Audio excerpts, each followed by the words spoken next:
pipe directly connected to the water reservoir. So we're now at the back view of the barracks. The front view is on the other side. Front right, down to your front right, there's a bridge, one of the bridge that connects inside the building. Signboard, front right, middle side barracks, 91st CA Crossed Artillery PS Philippine Scout EM enlisted men. You wonder why the cement belt end here came from Japan. Japan is nearer to the Philippines, and the cement from Japan is much cheaper compared to the other cement factory at that time. And those barracks or buildings were almost completed before World War I broke out, because World War I was fought 1914 to 1918. World War II was fought 1941 to 1945. That's why the Americans bought the cement from Japan. And the Japanese came how to have a nice tour in this gun battery.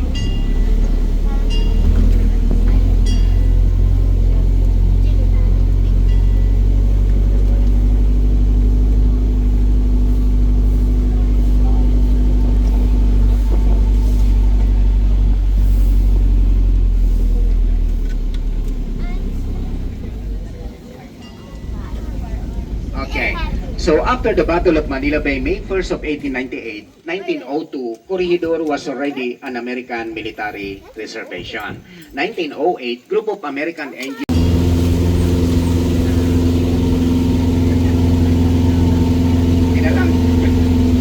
We're now entering at the rear back view of the hospital.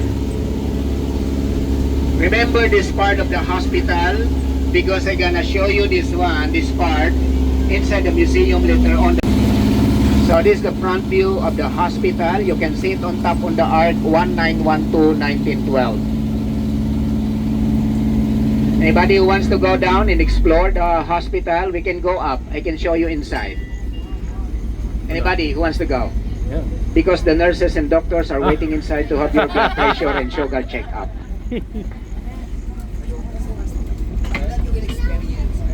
Hospital. I gathered already sons, daughters, granddaughters, grandchildren of those veterans, of those soldiers who is stationed in this island. If you don't mind, I'm also a veteran, fighting with my wife. I was trained to obey orders.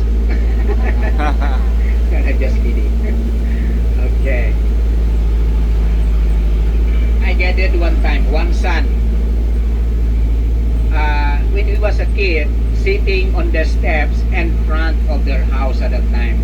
When he came back, 60 years old, he wants to see the house where they stayed of his parents. So I brought him in that house where they named this barrack Mailong because of his extraordinary length, one single building.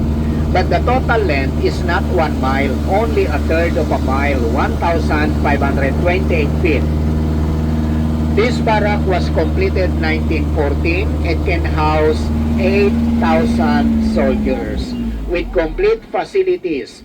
It has an indoor swimming pool at the center of the building, post exchange, mess hall, kitchen, barber shops, recreational facilities like 2-lane bowling alleys, billiard halls, dancing halls, open court basketball, and a library.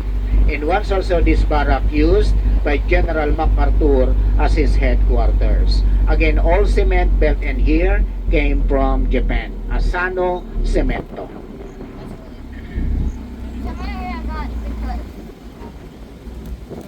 Okay, to your right side, one also of the baseball playing ground by the Americans.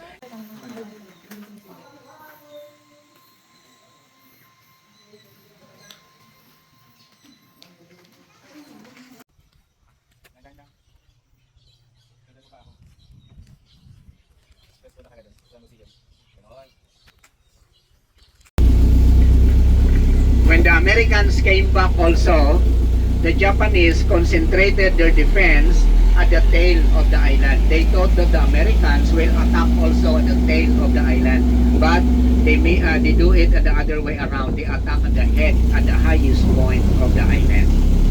So the Japanese already the tail, the Americans already the highest point. Military tactical attack. At the end, steel bar structure, eternal flame, flame of freedom, sculptured by American Greek Aristides Demetrius.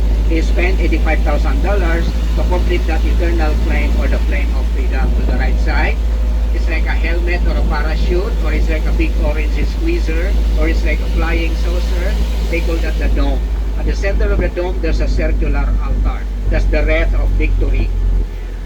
Have you seen the two soldiers at the middle? One American and one Filipino. That represents brothers in arms, a true friendship of two nations searching and fighting for their independence. How can you distinguish the American and the Filipino? Of course, the height. The American is taller. What else?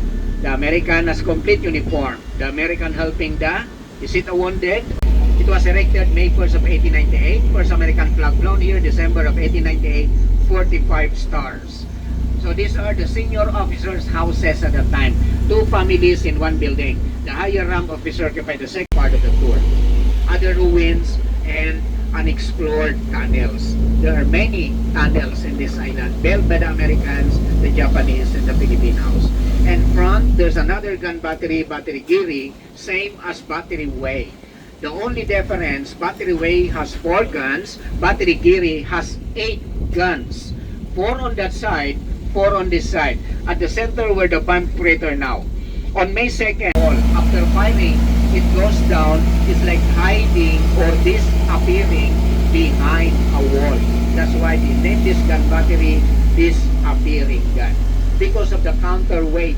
There's a counterweight attached to the barrel. When the counterweight goes down, the barrel goes up then fire. Imagine 50 tons of gunpowder that pull the barrel up. Anybody wants to go down? I show you around. Or nobody? You're tired already? You're hungry?